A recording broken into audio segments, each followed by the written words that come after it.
นเศร้าขึ้นมาล้างหน้าล้างตาสิไปขอเขาขอน้ำพ่อแม่เจ้าขอเอาข้าวเปลือกข้าวสารอย่างล้ำนำบานหอดเงินหอดสารหน้าบ้านพ่อแม่ให้เมตตาผมแน่หมอลำขอเขาคนจนหมอลำขอเขาบ่มีของฝากของต่อมีแต่ลำและฟ้อนเป็นของตอนมาฝากพ่อแม่เถิงลำเถิงเต้นกลางคืนกลางเว้นย้ำเศร้าย้ำแรงเข็นรถจนว่าหมดแรงขาลาแป้งแสงหมอลำขอเขาหมอลำขอเขาบ่มีนายทุนนุ่นนำจึงมาขอนำขอแรงใจจากพ่อจากแม่ดีใจคักแท้ที่พ่อแม่ให้ความอบอุ่นผมบ่ลืมบุญคุณ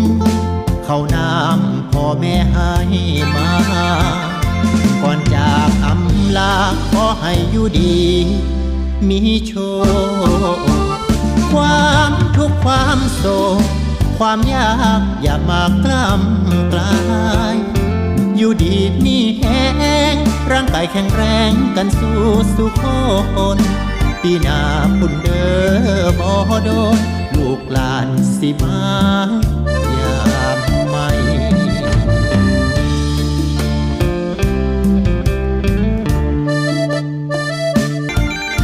หมอลำขอ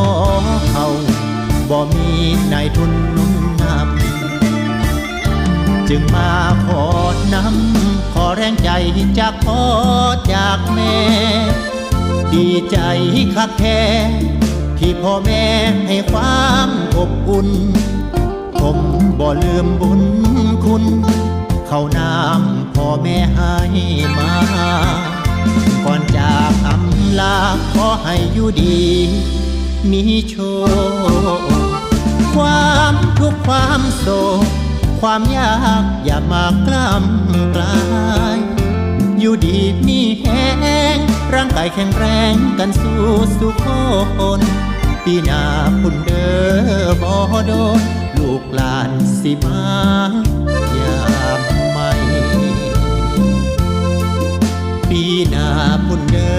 อบ่โดนลูกหลานสิมายาม